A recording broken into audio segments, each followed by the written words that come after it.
I never planned to be here at this hour.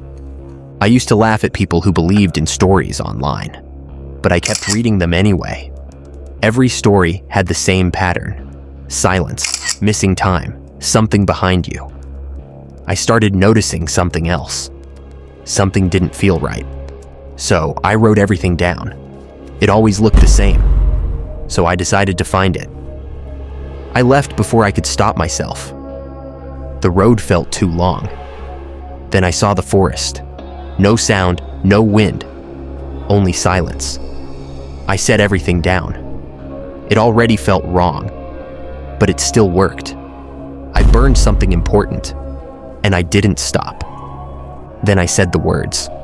I shouldn't have, but I did, again and again. Then everything stopped. Something was behind me, and it felt heavy. I fell before I saw it. Then I saw it. It didn't move.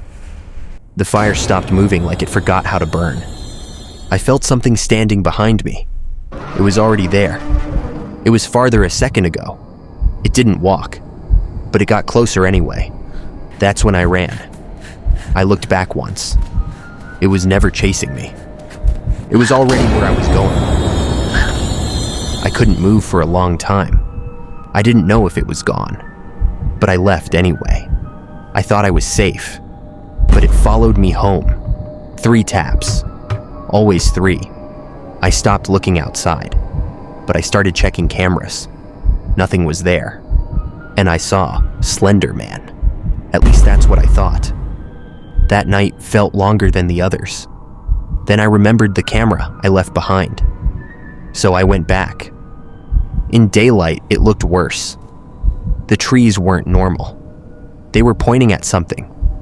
My fire was still there, but something was wrong. It survived the fire. It wasn't burned at all. Something was added. I found the camera where I left it. I didn't stay longer than I had to. I left again. I needed to see what it recorded. It didn't play normally. Something was in the recording, but I never saw it that night. It was already behind me. I sent it to people who said they wanted proof. They stopped replying. Then I got this message. I didn't understand it, but I started feeling watched again. Something happened to them. They hid from reflections. One of them broke the camera, but it still blinked. That didn't make sense. 10 days later, they were gone, and the number was everywhere. I didn't understand it then, until I checked again. 3:10 a.m. My door opened, and I was asleep inside. It stood over me for 10 seconds. Then it turned. It had no face, but it smiled anyway. I dropped everything. I couldn't breathe. When I looked again, it wasn't there anymore, but I heard it behind me. I didn't turn, but it opened anyway. I finally moved, but it was too late. It was already inside. I couldn't see it clearly, but I knew it was there. It hides when I look, and waits when I don't. I stopped understanding it.